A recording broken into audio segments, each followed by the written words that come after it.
家好，我係 Alan。首先祝大家新一年龍馬精神，一馬當先。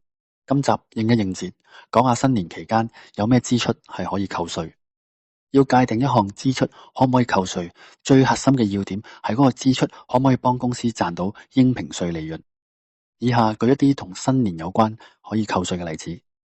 第一，員工開工利是；第二，花紅或雙糧；第三，食團年飯；第四，送俾客戶嘅賀年禮品；第五，節日裝飾；第六，聯歡會抽獎獎品或獎金。呢啲屬於員工福利嘅開支，一般都可以扣稅。